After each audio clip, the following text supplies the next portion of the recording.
right, so the recording will get started. Here we are. So we're now recording.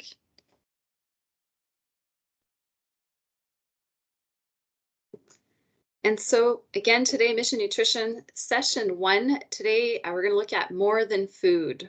All right, so it's a pretty broad title, but we'll get into it in just a moment. Again, my name's Tina Michaud. I'm a health promotion specialist here in Ottawa-Gatineau. And this is the first part of a 4-part series. So just before we get started, just a few messages. Note that the presentation you are about to use the intellectual property of DND. Any reproduction or retransmission of the slides contained in this presentation is strictly forbidden. The webinar is being recorded and will be available for viewing later on. Though active participation is encouraged, you may simply follow along without using the chat or microphone function if you prefer. So we'll try to reserve the chat functions to kind of have some level of interaction. So I just ask that you refrain from, kind of adding like multiple links to things and filling it out, because we just want to make sure we don't miss any questions coming in. And note that we will answer questions throughout the presentation, and we will also have some time afterwards to kind of answer questions that you might have come up with or that we didn't have time to address during the presentation.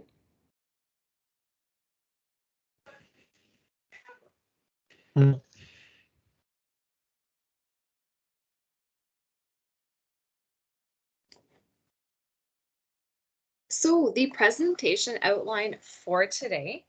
So the intent of this first session is really to introduce you to the components of Mission Nutrition and give you practical tools to make changes right away. So again, we're not going to be here all day. It's not a full day workshop, but note that material in these 4 sessions is actually pulled from the Weight Wellness Lifestyle program that is actually a multiple week program that we usually teach in person. However, since we're now, still in a virtual setting, we've adapted the content so that we can review at least most of it in a presentation format online. So the ultimate goal of this is really to give you tools to build and sustain a healthy lifestyle, which means, healthy eating habits, regular physical activity, regular sleep patterns, and healthy coping strategies for stress. And something I'll just outline is what we'll be looking at briefly in each session. So today, we're just going to look at more than food. So learning the essentials of balanced meals. We're also going to take a look at physical activity. In the next session, so part 2 next week, we're going to be looking at macronutrients under the microscope. So what is a macronutrient? What's a micronutrient? And how you can make sure you're getting the best amount of nutrients that you need. And, with that being said, finding out how to get more bang for your bite. In part 3, we're going to be decoding food labels. So Maya, who's actually on the call with us today, she'll be helping me moderate the chat and answer any questions if I'm not quick enough to get to them. So she'll take a look at decoding food labels and everything you need to know about them. So anything from the ingredients list to nutrition facts, as well as health claims. And then the last session is going to be ingredients for a healthier tomorrow. So what ingredients do you need to succeed? And we're not talking about specific food ingredients, but rather, different things to consider. We're going to look at, goal setting, how to stay motivated, overcoming barriers, and being mindful of eating habits. So that will be in the last session, just trying to kind of tie everything together. And for today, we're going to look at a few things. We're going to look at very briefly diets and weight loss. We're going to look at creating your meals, so taking a look at the Canadian Food Guide, as well as meal planning, so tips and tricks to kind of keep in mind, if you are currently meal planning or if it's something that you'd like to start doing. And we're also going to look at, energy balance, physical activity, and sleep. So the components of Mission Nutrition, again, we just mentioned some of these. It's a combination of things, right? So it's all to increase your odds of maintaining a healthy lifestyle. And, there's no single, one scientific article that can, cover this entire subject, right? It's so vast. There's so much information. But in this program, we'll use strategies that are backed by clinical research and can significantly help you in your quest for long-term success. So achieving and maintaining a healthy body, it's really a juggling act, right? So oftentimes, we're doing really good for a while and then have a setbacks, not so good. So it's always it's kind of like a flux, right? And it involves key components. So again, healthy eating, active living, positive thinking, so behavior modification, right? Learning how to add new habits to our day-to-day routine. And for sure, good sleep hygiene is also really key. So again, the main objectives of this 4-week program here is to improve knowledge and skills in healthy eating, sleep, and physical activity. It's also to help improve confidence and ability to maintain these changes that you're making beyond the 4 weeks of this webinar series. So the fact that you're here means that, maybe there's some motivation to change. You may be looking, for a bit more information, or perhaps just looking for a refresher, right? Sometimes we know already many of these things, but it's good to kind of take another look at it. So again, this program will help you, build skills, confidence, capabilities to help you sustain a healthy lifestyle, feel fitter and healthier. And when it comes to goals, goals are very individual. So each and every single one of you likely have, they might be similar goals, but they're also likely quite different, right? So there's always nuances to the goals we can set for ourselves. So one person's goal to perhaps lose weight will be different than another person's, right? And again, we're going to try to provide you with practical skills on, healthy eating, getting active, and as well as behavioral modification techniques. So, how can you actually make these things happen? And again, it's based on research, so it's not my opinion piece for the weeks to come. It's really based on the information put together by subject matter experts at Strengthening Forces. And one thing to really keep in mind here is adults learn better if the topics are relevant. And so we strongly encourage you to ask questions if you have any. So if you have questions during the presentation, that's great. But even afterwards, sometimes we have to sit with some information before we start, kind of questioning and wondering things. So you can always send us an email as well if that's the case for you. And again, the focus is really long-term results. And it's not necessarily, how to get things changed really, really fast. We want to make sure that we can make changes and maintain them.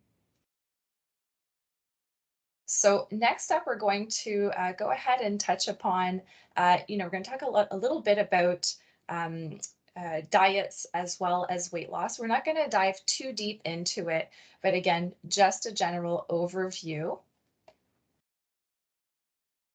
And this is an important topic because, I think I think many of us have likely tried one diet or several diets throughout our lives.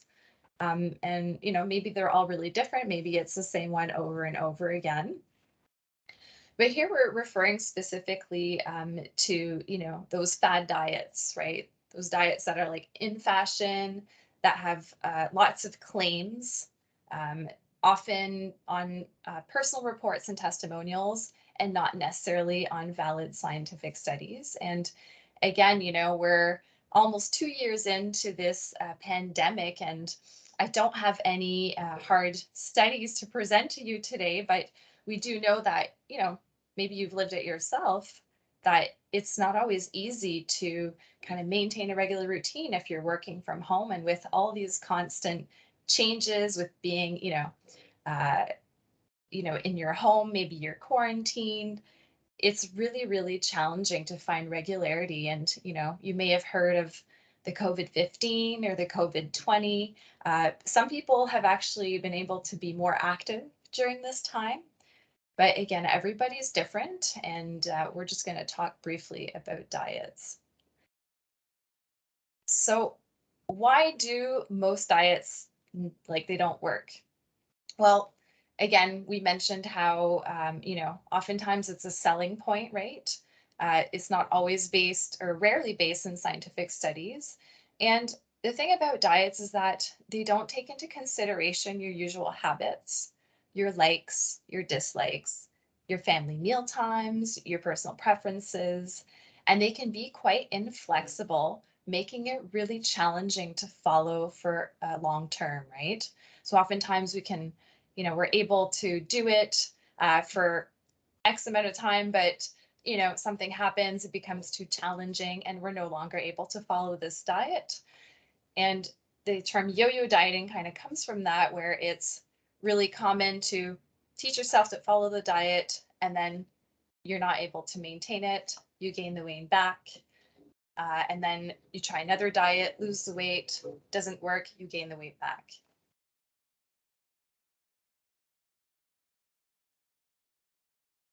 And the other thing that's really common about diets is that they only teach you how to follow the diet and not necessarily how to change your lifestyle for good in order to achieve maintenance. And diets can sometimes give you a sense of control at first, right? So, you think you're taking charge of your eating patterns. You start seeing success as, if your goal is weight loss, as, the scale drops, you're losing weight. But, if it's a highly restrictive diet, maybe you're going to soon start fighting like cravings for forbidden foods, and then you feel deprived. And eventually you rebel against the diet. And then again, coming back to that overeating, binging, and subsequent frustration, giving up, and resuming the pre diet eating pattern.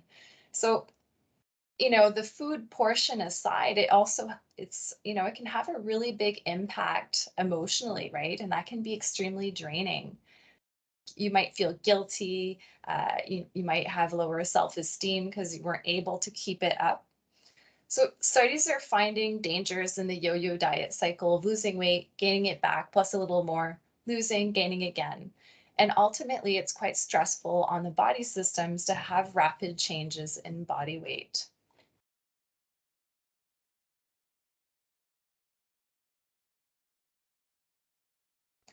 So, what does work? Okay, so we're going to focus more on things that you can do to make changes. And again, it's all tailored to yourself, right? You know best what works for you. So there is a commitment to making this work. So the first thing that we have to do is looking at the facts. So taking a look at your current eating and exercise and your sleep habits. You can even assess these things. For example, if you're looking at weight and waist circumference, these are things that you can measure. And at the end today, we'll ask you to go ahead and log this information. So depending what it is you're looking to make changes to, having a knowledge of where you stand right now is helpful in knowing if the actions that you're taking to make changes are actually successful or not. And setting realistic goals and listing activities that will help you achieve the goals are really key. So, how many of you have heard about SMART goals before? And if you've heard of it, do you remember what it stands for? So, you can go ahead and place your responses in the chat.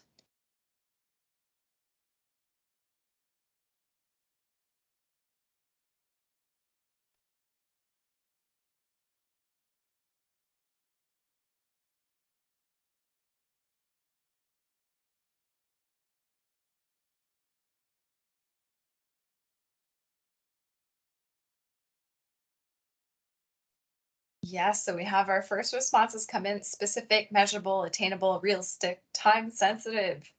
Bang on. That's exactly it. So I'm sure, it's not the first time you've seen this, and I'm sure, if you type this into a search, that you'll get this result come out. So certainly, right, setting realistic goals, it falls into, knowing specifically what that goal is, it tying some type of measurement to it, making sure that it's actually realistic and that you can do it, and giving ourselves a sense of time, so a time frame in order to do it in. If our goals are too vague, too open, the odds of us being able to meet them aren't as likely. And again, we're going to talk more about goal setting in the last session, as well as, how to kind of stay motivated and stay on top of your goal setting. But for today, after today's session, uh, I'd ask that you go ahead and create one or two goals. Don't want too many because then it gets very challenging to keep track of. And for sure, I'll send everyone additional resources, as well as tracking sheets that you can choose to use or not, as well as, or just a reminder of the goal setting that was just highlighted in the chat for us. So thank you so much for sharing that.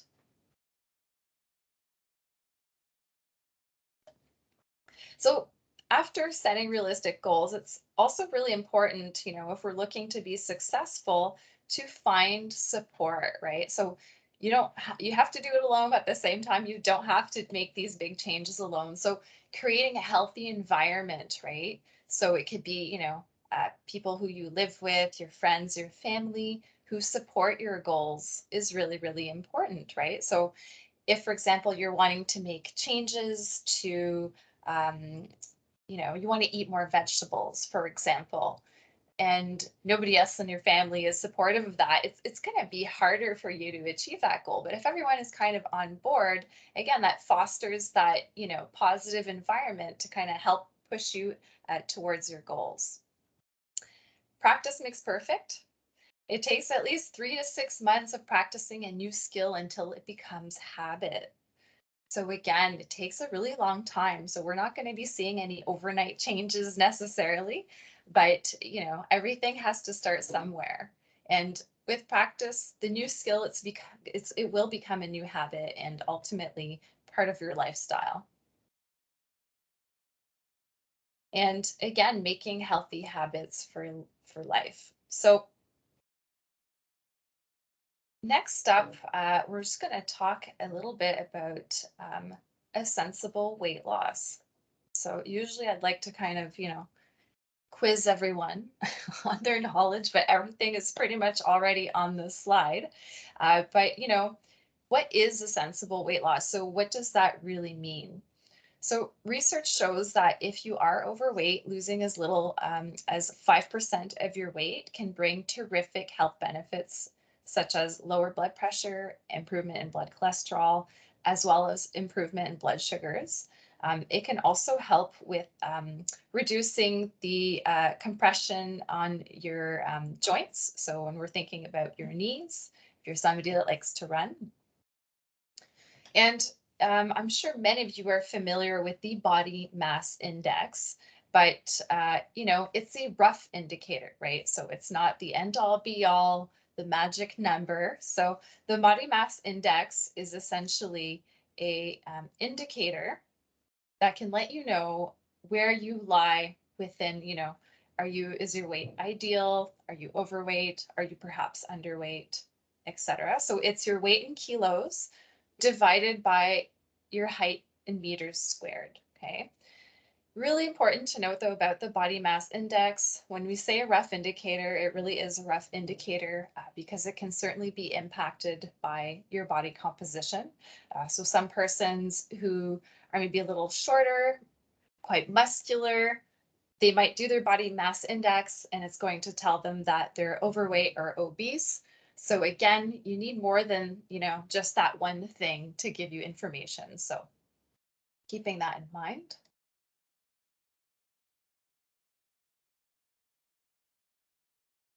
And at what rate is a sensible weight loss? So, the slower and steadier the weight loss, the better chances are of keeping it off. And according to the information we have, what what we consider a sensible rate is about zero point 0.5 to 2 pounds per week. So in a month, at most, would be about 10 pounds or so. Okay. The weigh-in, how many times should we weigh ourselves? So evidence shows that regular weighing, it can be beneficial because it helps encourage accountability, right? But you have to be really careful. Weighing too frequently can actually be counterproductive, and it can result in being really preoccupied with weight and not necessarily the behavior change. So, yes, it's good to know kind of where we stand, where our weight is at. But if that's the only thing that we're focusing on and we're checking it every day, and then, oops, it went up zero point 0.5 pounds. Oh, okay, I'm back down. It can be very, very straining from an emotional, psychological perspective. So, again, for the weighing in, try to stick to once per week at most. Because for sure, uh, if you've weighed yourself at different times during the day, and if you've tried it kind of every day, our weight does fluctuate, and it could be because of your hydration levels. It could be the time of day, whether or not you've used the washroom. So several factors can come into that. So again, not more than once per week is the recommendation.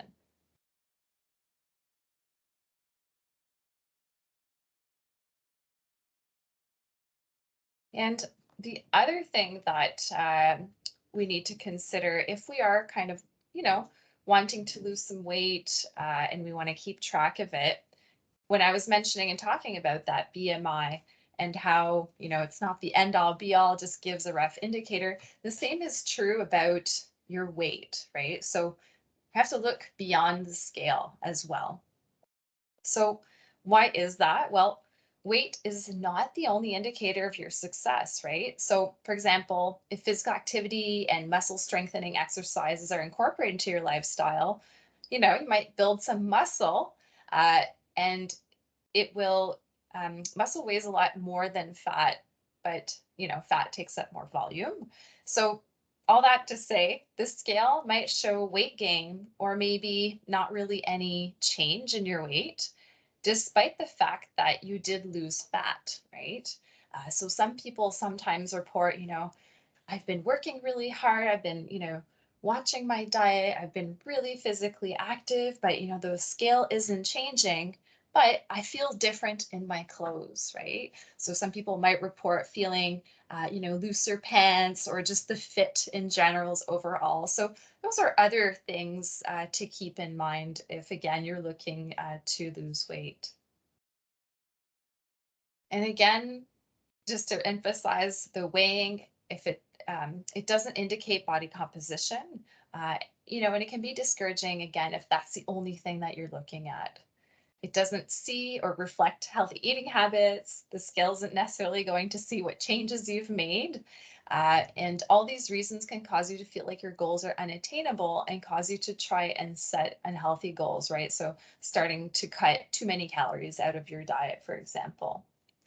So again, uh, things just to keep in mind that there's several things that you can keep track of if you choose a goal of losing weight.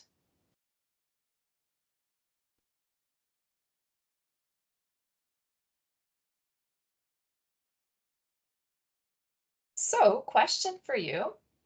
How do you ensure that you're getting all the nutrients that your body needs for optimal health and performance?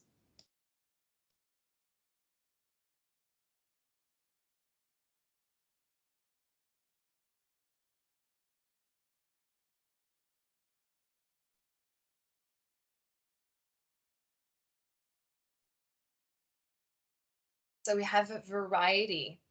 Absolutely. If you want to elaborate on that a little bit.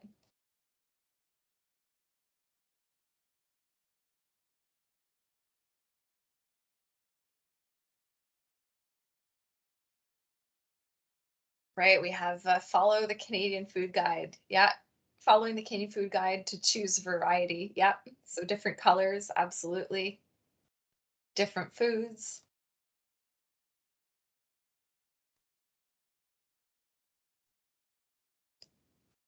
So we got the variety down packed. Is there anything else that we can watch for?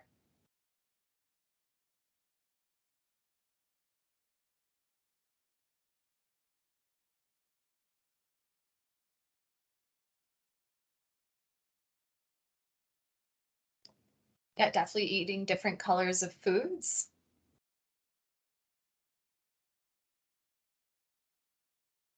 So, the Canadian Food Guide, that's a very broad cover all term. I could get blood work, yeah. But even before that, so aiming for the right balance, right? So, Canadian Food Guide, we have all that beautiful plate with multiple colors, which we'll get to in just a moment.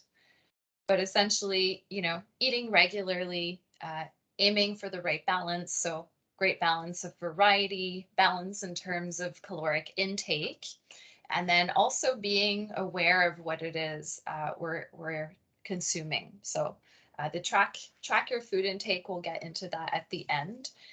Just a heads up, the intent isn't that, forever after starting today, you're going to be tracking your food every single day, all the time, forever. No. Again, it's just to get an idea of what your baseline is. So, if you want to see kind of where you stand in terms of your day-to-day food, a good way to start is just take 2 weekdays. So the days that you're working, or if you're working shifts, what do you eat during that time? And as well as a weekend meal, so a day off. So 2 work days, a day off, to get an idea of, do we eat pretty much the same? Are there really big differences? Based from that snapshot, what changes do I want to make? Okay. So eating regularly, what does that entail? Um, about 3 meals per day. So having well-spaced meals throughout the day helps keeps the blood glucose and blood sugar levels under control, and it can help regulate your appetite. So typically, if one goes longer than 4 to 6 hours without food, the blood glucose can start to drop, and the body's protective response is to feel hungry or start to crave foods. I'm sure we've all been there. If we wait until we're too hungry, we often don't make sensible choices. Now, I don't know. I'm sure there's some of you out there that are like me. If you go to the grocery store and you're hungry, you're going to walk out with a lot more than you're supposed to purchase. And it's not going to be all beautiful fruits and vegetables. There might be a box of cookies in there. Somebody's saying, not me. Okay, awesome. Takes a lot of willpower. So, in those situations, trying to make sure that, if you're going to make poor choices, pick another time to go to the groceries. Um, Sometimes people might report not having a sense of feeling hungry because of a long history of dieting. So, if you don't have the habit of listening to your body cues and knowing what your body is telling you, ultimately, we kind of lose touch with that. So, does anyone have, beside, your tummy grumbling, are there any other hunger signals that you've noticed your body giving you? Again, if you'd like to share in the chat, I'd love to see what you have to share.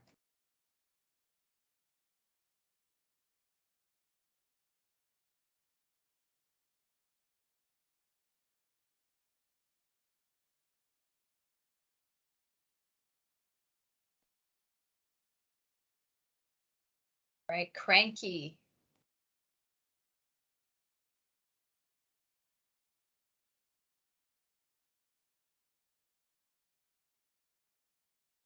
headache. Yep, that's a common one for sure. Anyone else?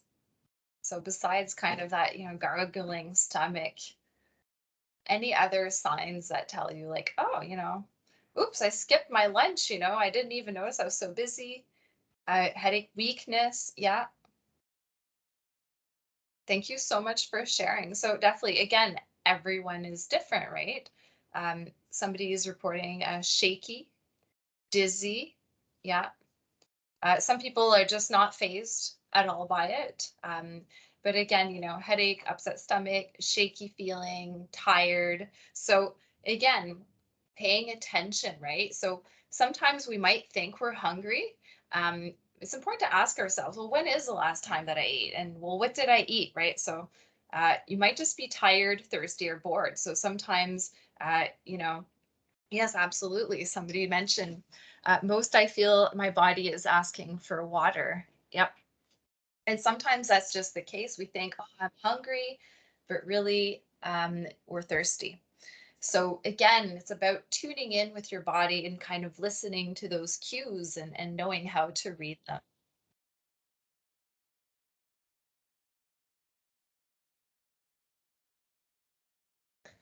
So the next thing we want to take a look at is spacing your meals.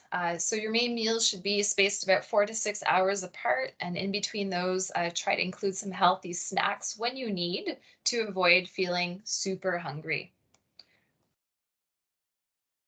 Yeah, somebody mentioned as well, loss of concentration, just can't focus anymore when they're too hungry. Absolutely.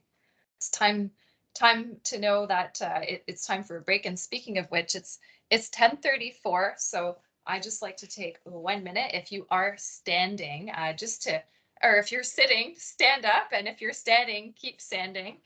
If you want to just take a few moments just to do a few kind of air squats or jumping jacks or do your favorite stretch, please go ahead and do that. If you want to go and grab some water, if you forgot to grab your water, so I'll give you 1 minute to move around and get some water.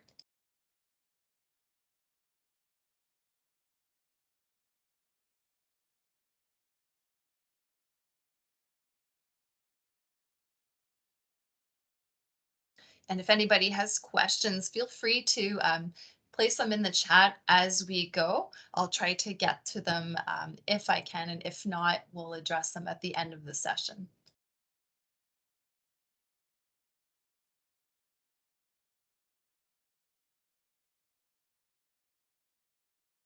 All right, it's been 60 seconds. Hopefully you got a chance to move around a little bit. Okay, so jumping back into it with healthy snacks. Um, they're important to try to curb your hunger, right? So if we think about maybe you had lunch at 12 sharp, it's 3, 4 o'clock in the afternoon, you're starting to get really hungry, and you know that dinner won't be ready before 6. Instead of kind of trying to hold on till 6 o'clock and you're so hungry and you're going to eat a super large plate of food, just a small snack just to help curb your hunger can it'll go a really long way. And, maybe won't be cranky, dizzy, shaky, will be able to focus better. And breakfast every day. So most of us would agree that breakfast is a really important meal of the day, but almost 40% of Canadians don't eat breakfast regularly. So um, I know there's a lot of people that often choose to skip breakfast. But why do you think it's important? Or maybe you don't think it's important.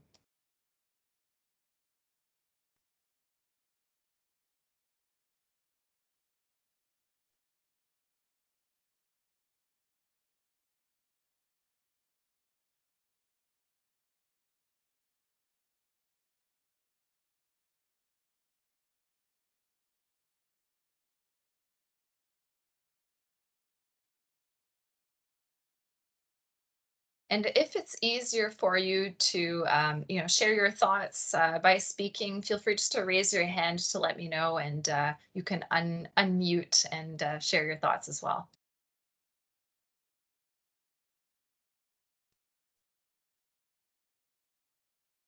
All right, so I have a few responsive come in. So I've heard that this determines your metabolic rate for the day, question mark. Okay, great fuel for the day, less hunger later, gives you some energy to start the day. Absolutely.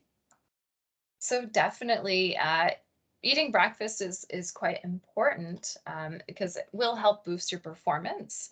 It certainly helps you fuel up for the day, increasing physical performance and mental alertness.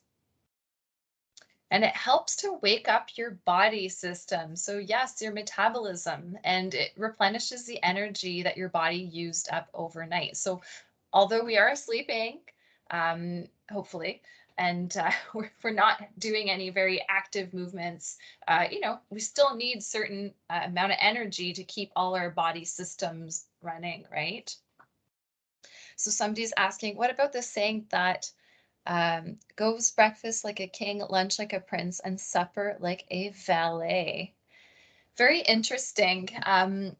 I actually have never heard that before, but I would say it depends on your personal preference. Certainly, when it comes to dinner, we'll take a look at it later on today when we talk about sleep. But for sure, if you're eating later and you're eating a really huge meal, um, you might have trouble sleeping, right? If you're still trying to digest your food and break it down, you're sleeping, you might wake up in the middle of the night. Maybe you'll feel nauseous. So again, if that's a system that works for you, go for it. The really important thing is that your meals are balanced. So, the saying is in French. Je suis francophone, puis je l'ai quand même pas entendu, mais I'll have to check with my friends on that one. Thank you for sharing. So again, that breakfast piece, really, really important. Um, Keep in mind it doesn't have to be a breakfast like a king, okay? Some people have zero appetite in the morning, and so they skip it altogether. But keep in mind, your breakfast can be like a little snack if that's all you can tolerate. The important thing is getting something in, and ultimately, again, following that kind of plate, the Canadian Food Guide plate model. So again, maybe having some fruit, make sure you get whole grains, fiber, and some type of source of protein. It can be as simple as yogurt with fruit with some granola on top. And if you like coffee, well, your cup of coffee, right? So aiming for the right proportions. So something to check, how much are you actually eating?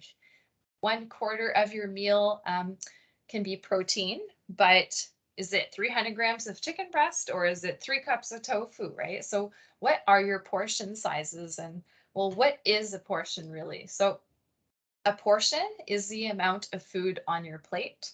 So it's whatever you choose to put on there. So if you feel like you're so hungry and you're loading up your plate until there's no more space, well, that's the portion that you chose. A serving size is that standard amount of food according to the Canadian Food Guide.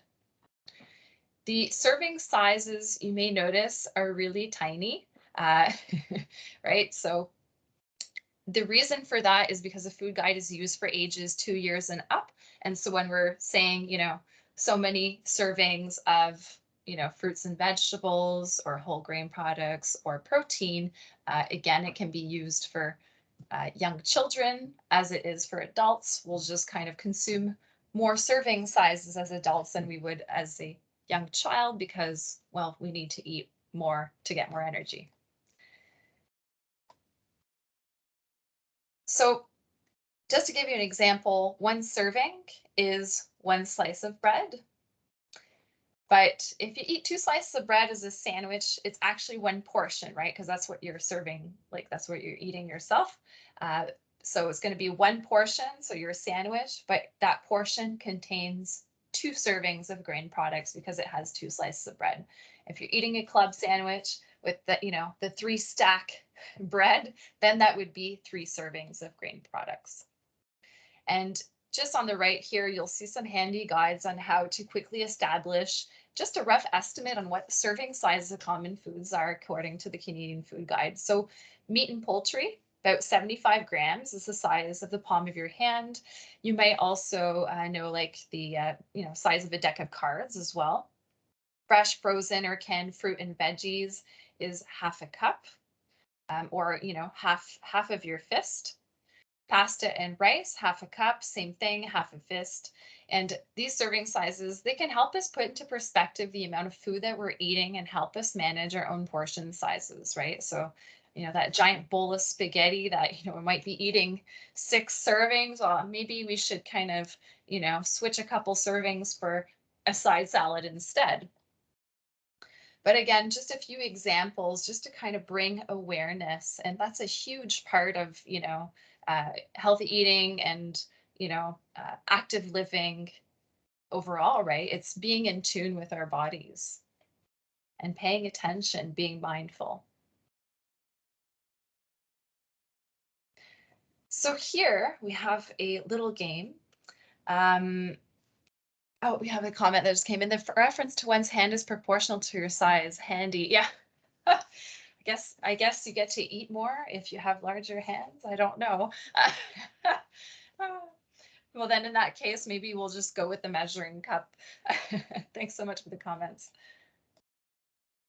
All right, size up your plate. Here we have 2 plates, the one on the left and then the one on the right. So which plate gives you the impression of a larger serving size? So which one looks like it has more food?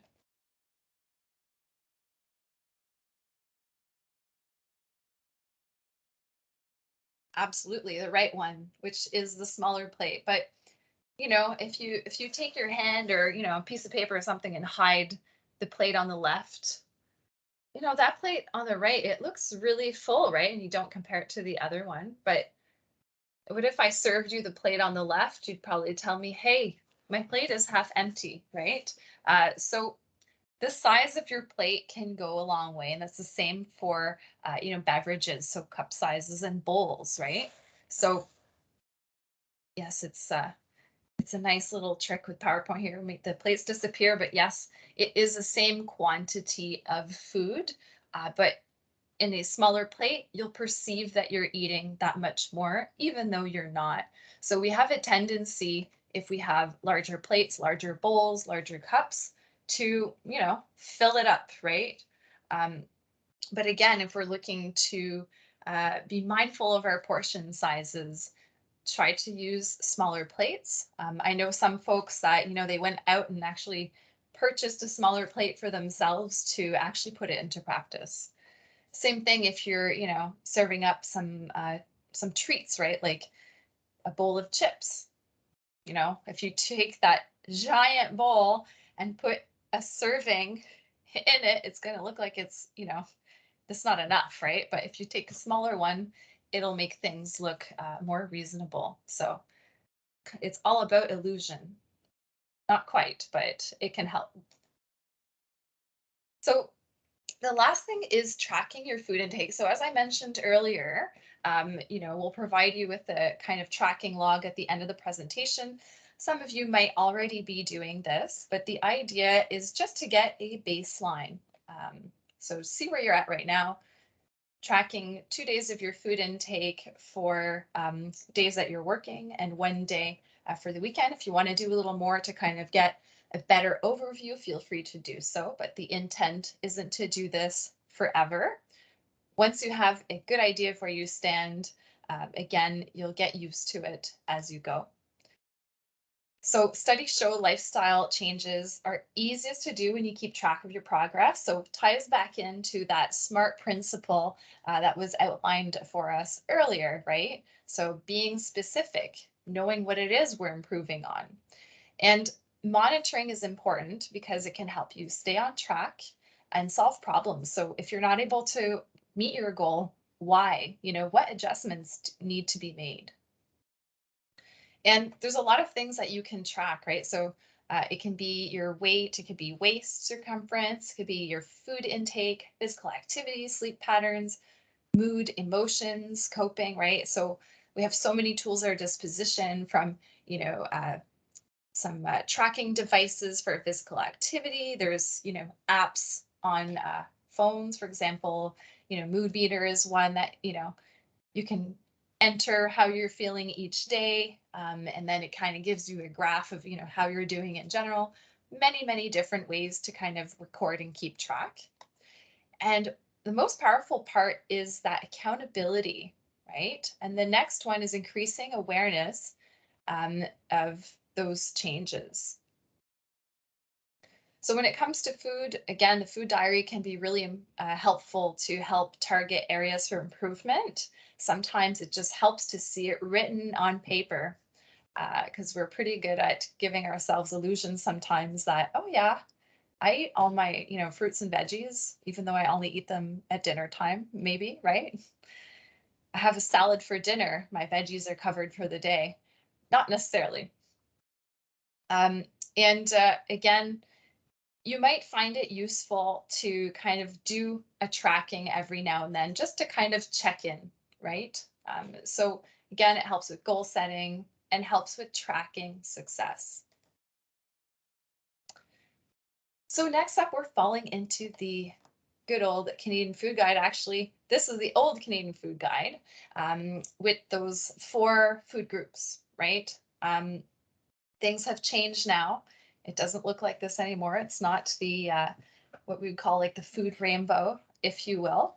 So so fruits and vegetables, still the way it is, grain products, the milk and alternatives and meat and alternatives have actually been combined as the protein foods. So you will no longer see them divvied up in as their own section or food group.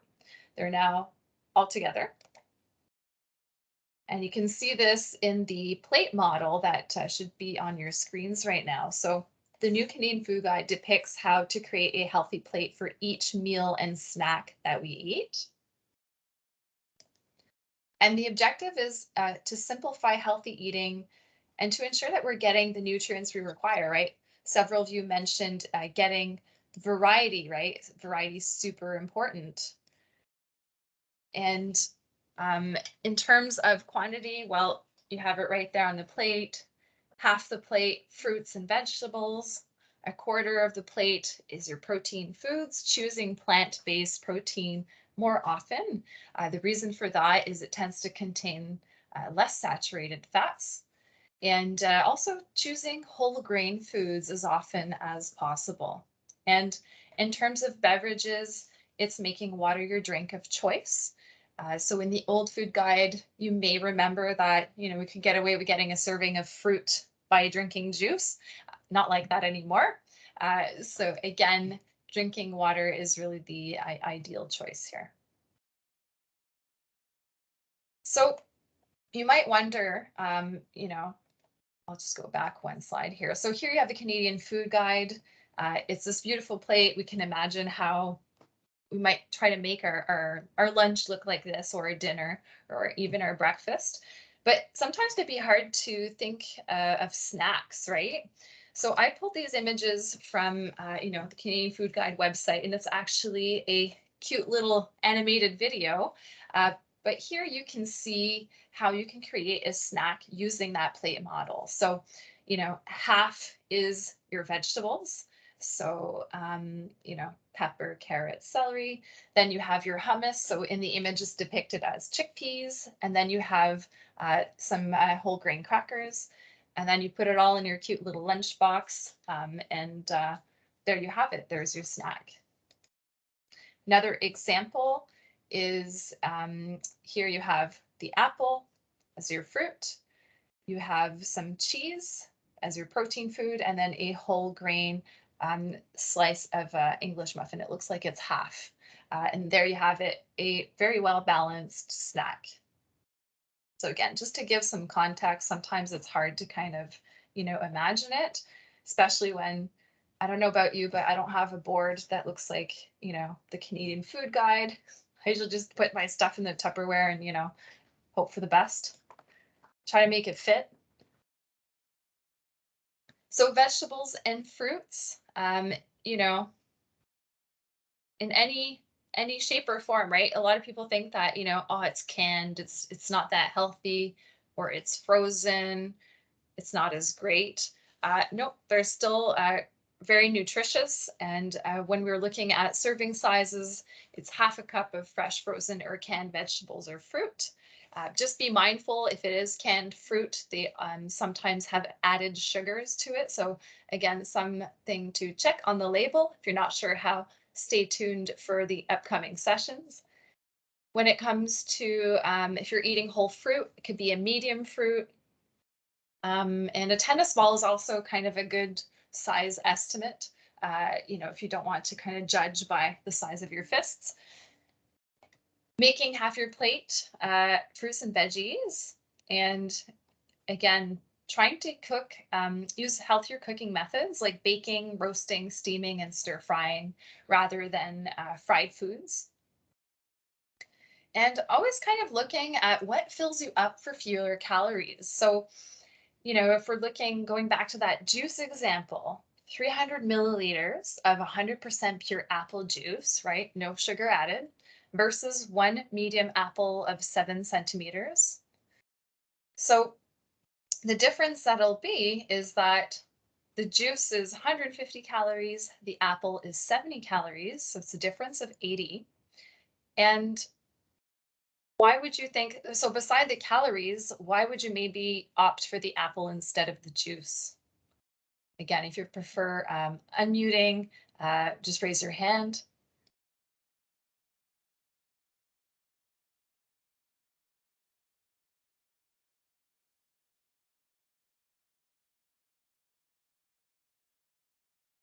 Yeah, Audrey, you can go ahead. Sorry, my chat is not working. It's because the apple has fibers in it and there's none in the juice. Yes, that's bang on. Yeah, somebody else mentioned the chat, the amount of sugar, yeah, fibers. I think, Thomas, you also had your hand up. Oh yeah, I was just gonna say, like, we found out that the food guide lied to us, and juice is just liquid sugar, and you really get nothing out of it. And you never should be drinking juice, even if it is squeezed juice, because you're losing all of the nutrients of that fruit. Yeah, that's just it, right? So although you might still be getting some of the kind of vitamin piece, in terms of satisfaction as well, right? Like how fast can I drink a glass of juice versus eating an apple? By the way, I'm a super slow eater. It's likely going to take you longer to kind of, bite and chew into the crunchy apple and kind of work your way through it when compared to that glass of juice. Yeah. So definitely, there's been several changes to the food guide, but now we have we're better informed to make choices. So excellent. Thank you everyone for your participation. Next up, we have whole grain foods. So source of important nutrients, right? Again, the portions, I won't, hash them out all over again. We talked about that slice of bread earlier, counting as one serving. Same thing applies if you're eating, a hamburger, half a hamburger bun is one serving. So the whole thing will equal to 2. And keeping in mind, portion size matters. So if we look at bagels 20, 30 years ago versus now, right? They used to be a lot smaller, about 8 centimeters in diameter and about 140 calories. So same as 2 slices of bread. But today, you'll probably find most bagels are almost double the size, about 15 centimeters in diameter. So can anyone guess about how many calories that larger bagel will be? Again, you can just type in the chat or unmute yourselves and shout a number at me.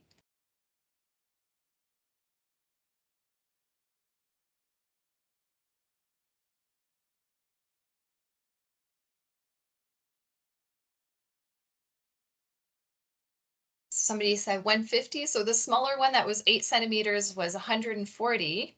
And this one is almost twice the size.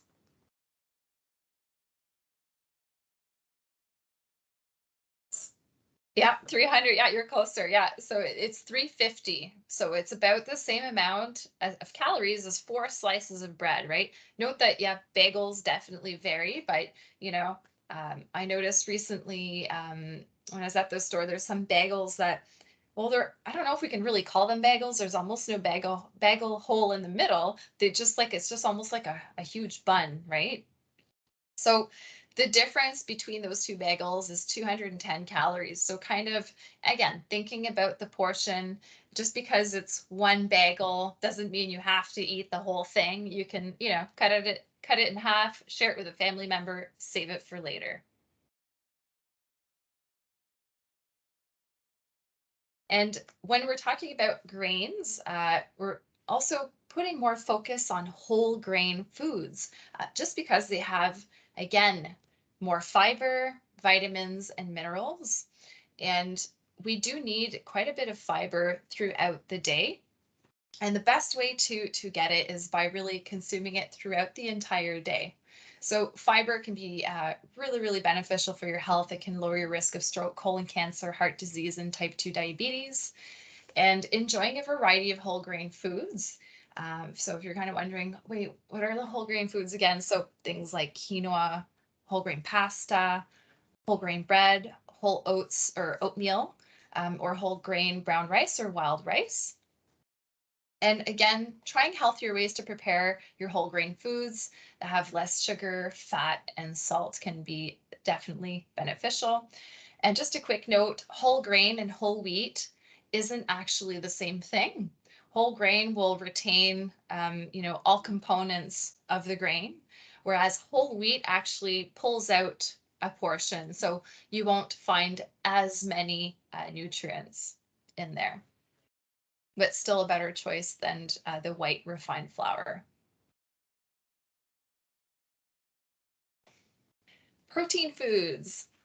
So again, protein foods, it's that kind of combination of the milk and alternatives and meat and alternatives all in one. So choosing plant-based sources more often. Reason for that, again, reduces saturated fat.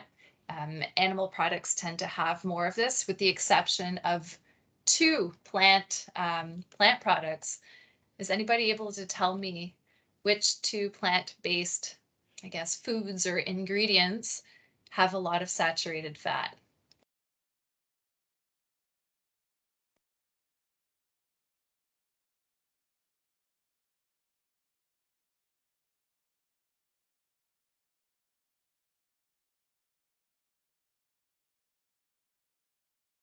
Nuts. Okay, no, not quite, but we'll just add kind of a word before nuts. So coconut.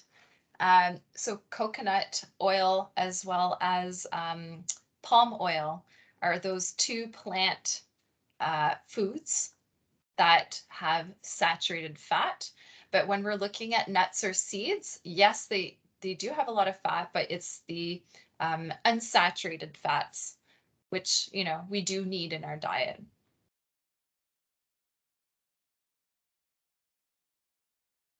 So just again, when it comes to protein foods in terms of servings, it's not the entire T-bone steak. You probably just need a small portion of that, deck of cards, palm of your hand.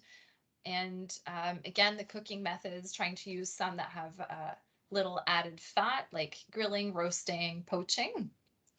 And also in terms of, when you're preparing food, draining off extra fat after cooking, trimming visible fat, removing skin from poultry before you cook it, and limiting the amount of sauces, butter, or gravy.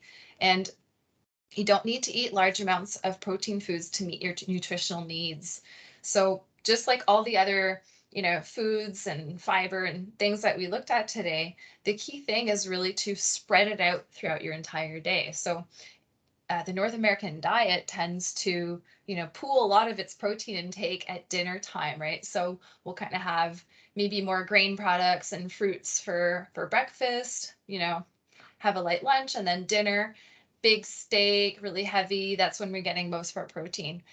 However, our body isn't going to be able to maximize this absorption if we're just eating all our protein or all our fiber in this one meal. So again, if you want to maximize, try to spread it out throughout the day.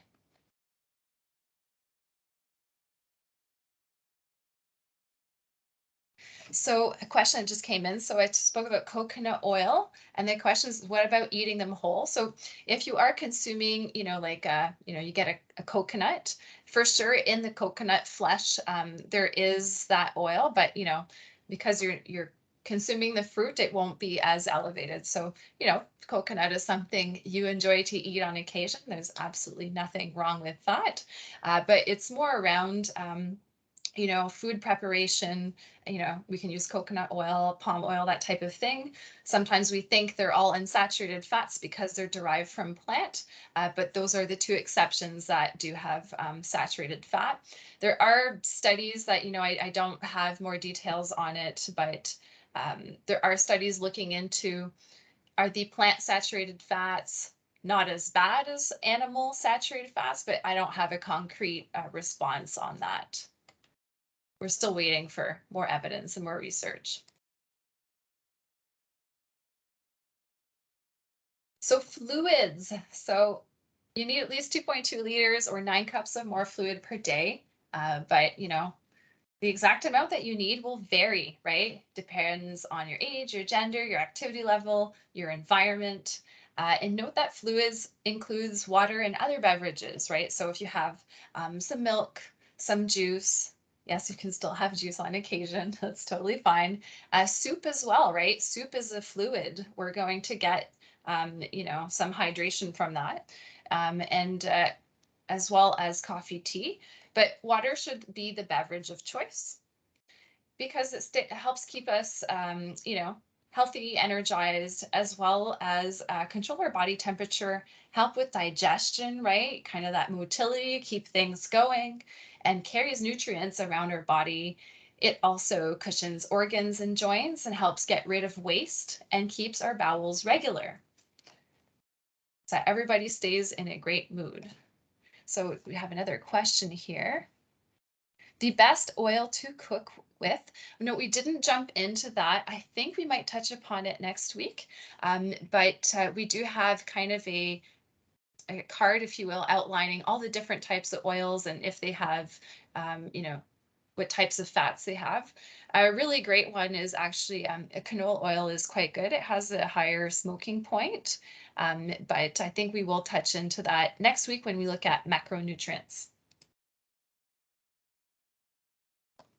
So drinking water regularly, well, you know what? It's calorie free and it's a great thing to quench your thirst.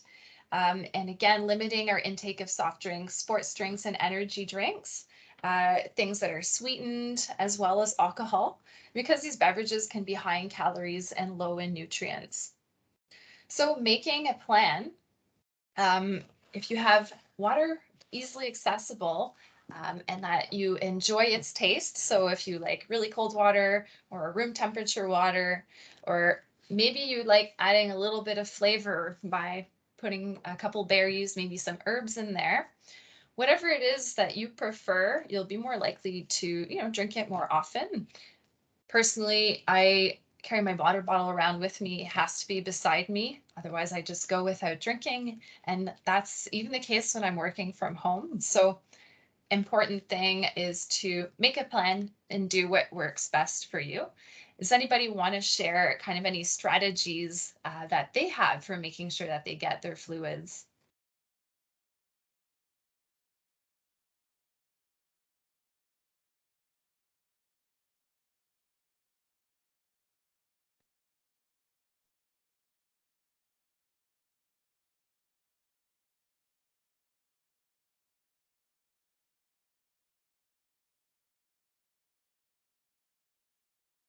I always drink a cup of water before I eat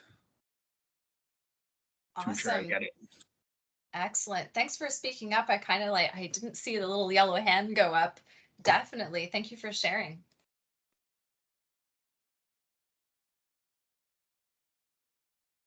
So a few more comments have come in. Use 1 liter bottle that I fill up in the morning. Make sure I finish by the end of the workday. Excellent. Giant water bottle I have to finish at least twice a day. Add some flavor with limes. Yeah. Are there precautions with regard to softened water? Not that I'm aware of. I know there's sometimes, questions. It might be around like, I don't know if it's sodium. I don't quite have a concrete answer for you on that. If you want to just specify specifically what it is that you heard, maybe I can find an answer for you before the next session. So moving on to highly processed foods. So the increased intake of sodium, sugar, and fat will increase our risk of chronic disease. But, keep in mind that sweets and other foods, they can fit, right? It's not, you're not allowed to have any, but it's about moderation, right? It's that balance. So we're looking at 1 to 2 servings per day, about 100 to 150 calories per serving. Okay, so what does that look like? Well, 2 small cookies, could be half a cup of frozen yogurt, or if you choose to drink alcohol, it could be 5 ounces of wine. And it's all about making your calories count, right? And avoid loading up on empty calories. So what do we mean by that? It means, a food that has a lot of calories. So, typically we think fat, sugar, right? But they don't offer many nutrients. So aside from energy, there's no other benefit to consuming this food. So examples, well, we have some in the picture here. So, cake, pastries, cookies, ice cream, chocolate candies, donuts. I mean, the list goes on and on. And again, limiting our intake of processed foods, eating them less often in smaller amounts, sometimes just replacing them with a healthier option. Same thing with, sugary drinks, switch them out for water. And, not having them available can also be quite helpful, right? If you work from home and, there's some goodies in the cupboards, it's, harder to sometimes control eating them because they're there and they're available, right? And when we're eating out or ordering some takeout, try to look at healthier menu options, right? So especially if it's something that you tend to do on a regular basis, oftentimes we can make some slight adjustments to what we're ordering to make it a little healthier.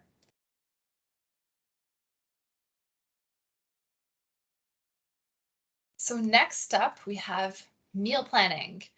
So why meal plan, and does anybody meal plan? Does anybody want to share their thoughts? Again, raise your hand, speak up, share your thoughts in the chat.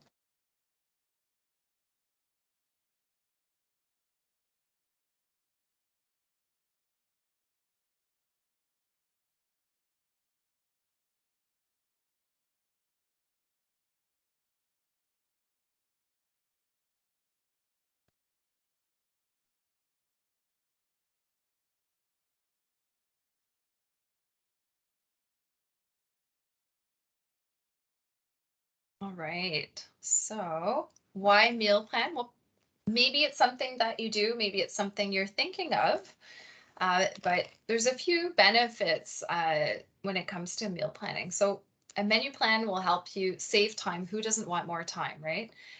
And also helps reduce stress.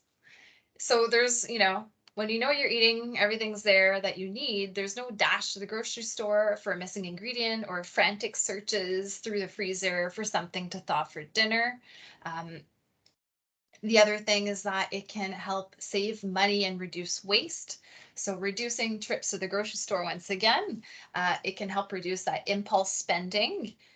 You can plan to use leftovers efficiently and again, help cut that food waste. And if you're planning ahead, you might even choose to purchase items in bulk, right? Making it easier to stockpile freezer meals at reduced price. It can also help you make healthier choices. So again, there's maybe more time to prepare side dishes and salads to complement the main dish. Again, increasing, your consumption of fruits and vegetables. And it increases the chance of having family meals together. Family meals are making a comeback. They're more likely to be nutritious, and kids who eat regularly with their families are less likely to snack on unhealthy foods and more likely to eat fruits, vegetables, and whole grains. And this is actually part of the Canadian Food Guide. So the Canadian Food Guide has developed, there is the plate model, but there's also a closer look at all those eating habits, the why, where, when, and how of eating, because it can play such a huge role in, how much food we're eating and what we're eating. For example, if you eat your dinner watching TV, well, we're so, taken up by whatever episode of the show on Netflix that, we just kind of eat on autopilot, not really pay attention to the textures and the flavors of our food, as well as the quantity, right? We might not be paying as close attention to our hunger. Am I full? I don't know. I'm just going to keep eating because this show is so fabulous, right? So again, several benefits to meal planning. So just a quick overview, kind of the different steps. You don't have to do everything. Again, it's really picking and choosing what works best for you. But when it comes to making a plan, got to decide what to eat. Checking your fridge, your freezer, your pantry for things you have. Then, brainstorm session, thinking of meals that you can make using these foods. Getting inspired, right? If we're bored of always having the same recipe, every week, maybe it's time to change things up, make you a little more excited. And adjusting recipes as needed, right? So sometimes we might have a recipe, we don't have certain ingredients, or these ingredients are really out of season, and the cauliflower is maybe $7 a piece. So remember that you can swap out ingredients and probably still make the recipe work quite well. Same thing for making recipes dairy-free. You can often replace cow's milk with an unsweetened fortified plant-based beverage. If cheese is an ingredient, often you can maybe go without the cheese. And again, using things you have at home rather than always trying to, follow exactly what the recipe says and breaking the bank because these vegetables aren't in season.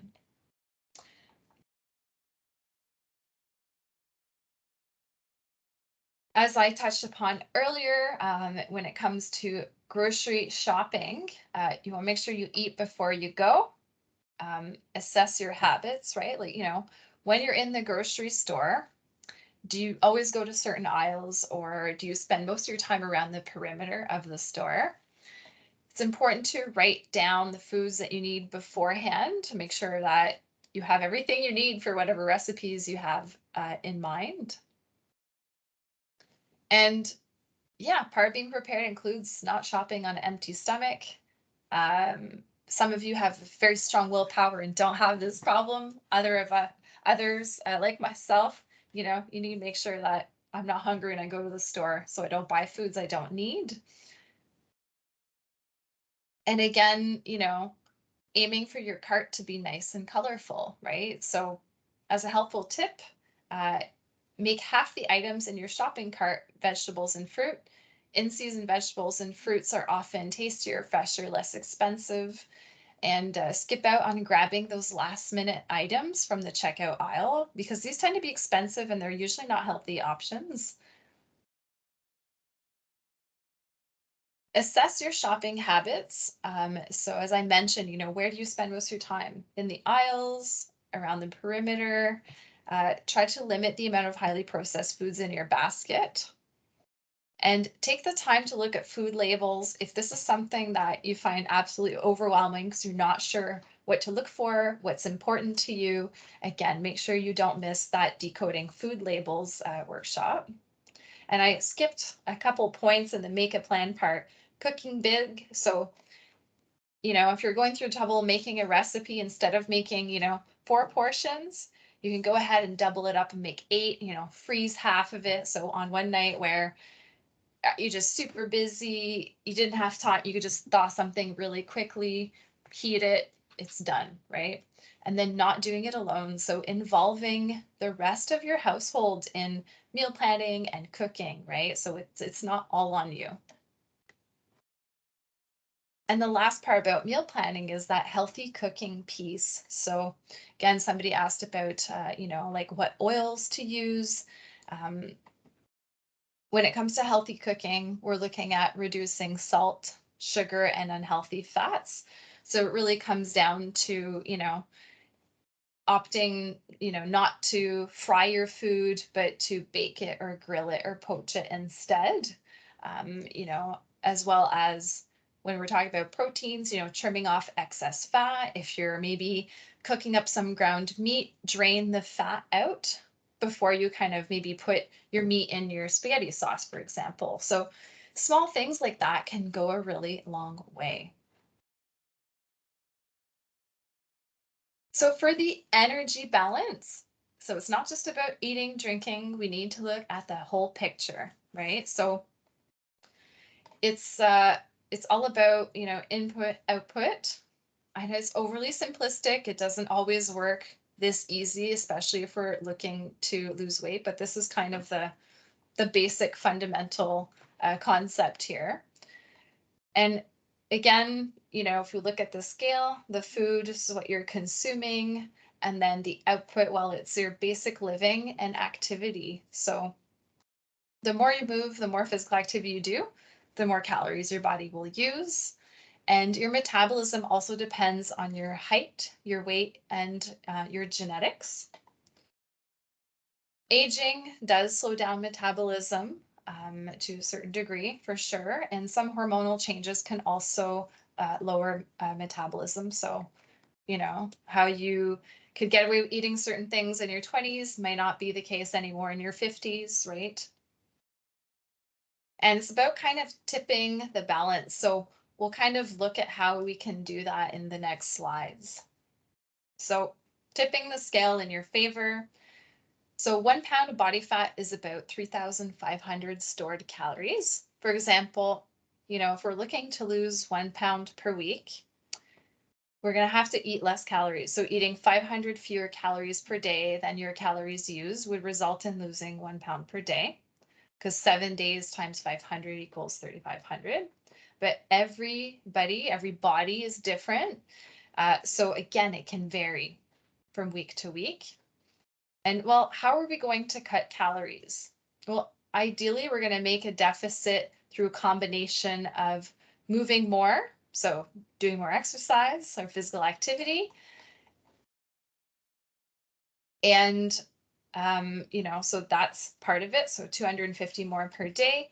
And then the other thing is, instead of, that bowl of chips, we're going to ingest 250 calories less per day. So again, swapping out foods. It doesn't always mean eating less, right? Sometimes it's about just exchanging one food for another.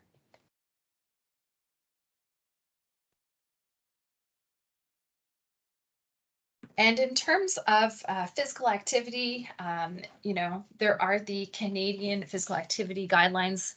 These are pretty recent. They've come out within, I think it's the last year or so. It's the 24-hour movement guidelines. They also have them for children.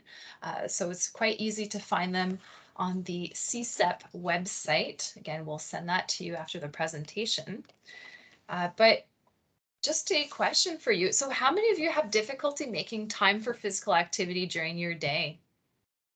And does anybody schedule their activity into their schedule?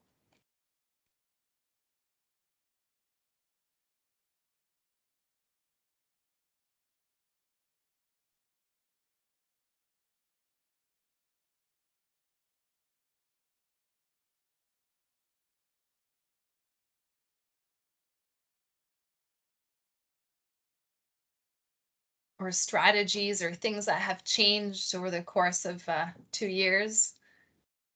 Somebody says, yes, it's mandated. Okay. How do you make sure it happens?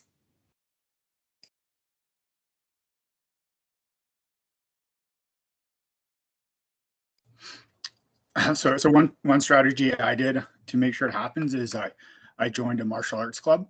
So that forces me 3 times a week to do at least an hour of a pretty good physical activity. And so that's an easy way. And then on the other days, I just do it on my own. Awesome. Thank you so much for sharing. Yeah, definitely. Sometimes having something like, pre-scheduled that I quote, you're forced to do, but I'm sure you're happy afterwards, right? It's that commitment piece. And then the rest of the time you kind of fit it in when you can. Awesome. Thanks for sharing. Participating in PSP-led training on Facebook pretty much every week. Excellent. Yeah, some of those are live. I think they still do have some recordings available as well. Fabulous. Scheduling 10 minutes of yoga every morning. So at least I move a bit every day. Excellent. Thank you so much for sharing these ideas. You can keep kind of putting them in the chat. Perhaps you'll spark some ideas for other folks.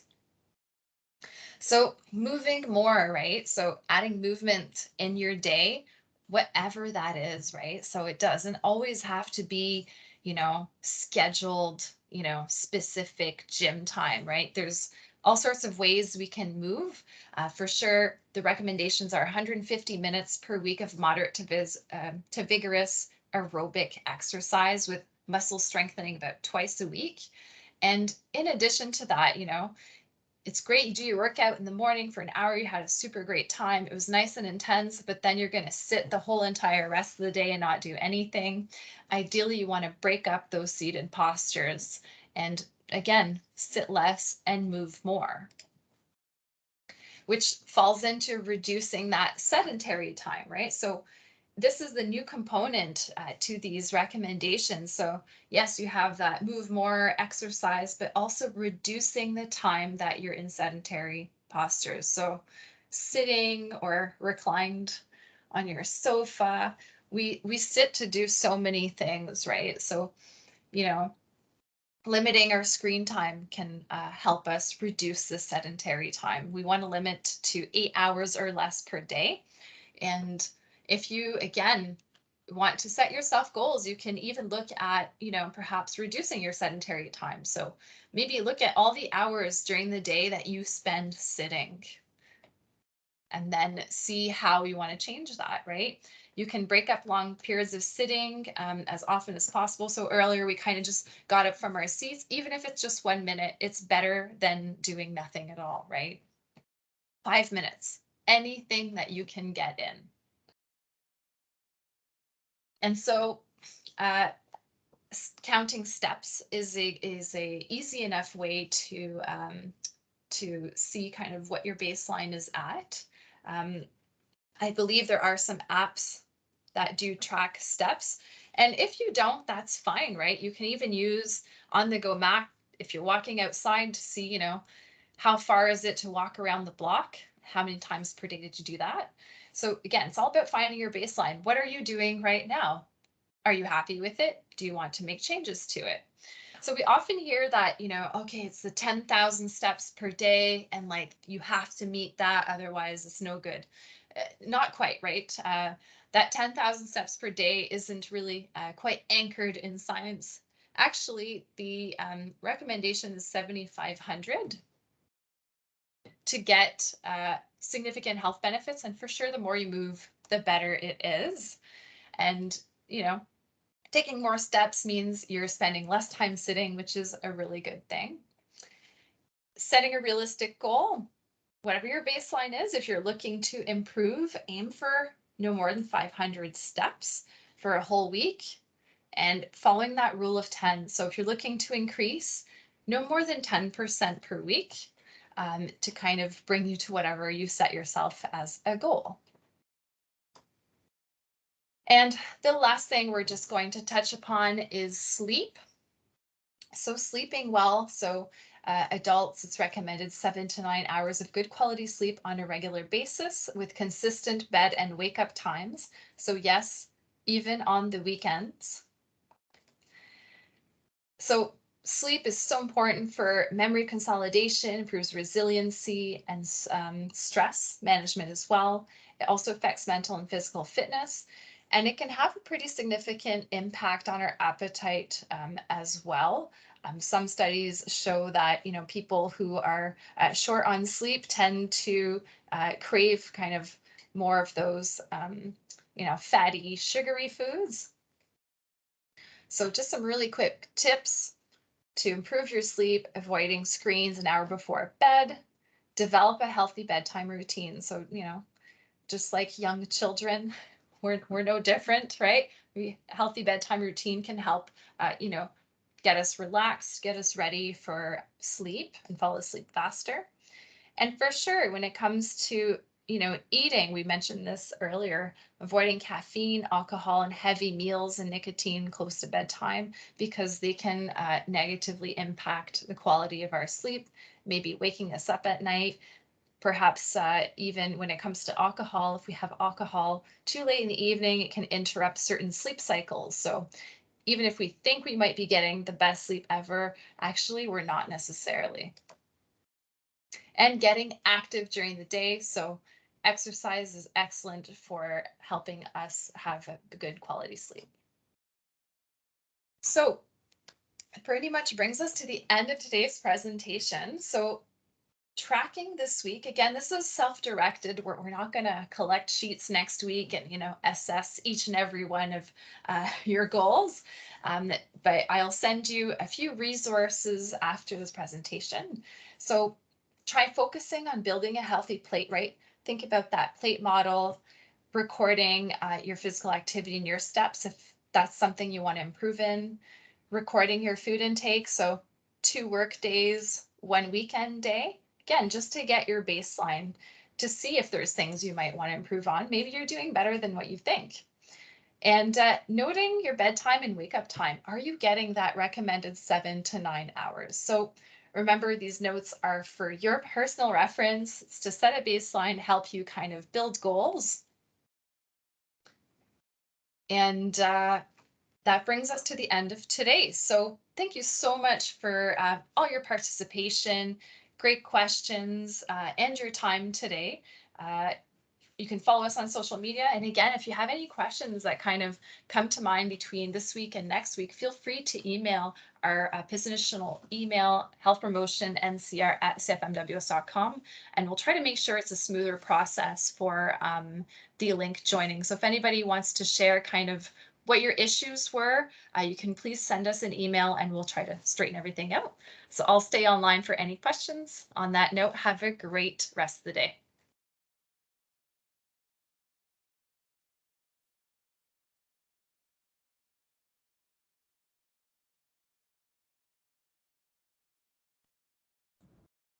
I have a question for you. Yeah. I'm not too sure if I was in the one last week. I'm not sure if. Oh, Thomas, I think that you cut out. If you want to try again. Okay, yeah. I think I wasn't sure if you were teaching the one last week, but I talked to some people about fasting and intermittent fasting, and I got some information on it. But I noticed a lot in this one. You talked about weight loss and controlling and eating. And the best way to do weight loss is like fasting. You talk about eating every 6 hours, but what about our insulin levels rise when you eat? So when you go 12 hours, it drops. So the longer you go, your insulin's down. So a lot of people that are diabetic, they've actually like brought their insulin levels down where they don't need to do it anymore just by fasting because of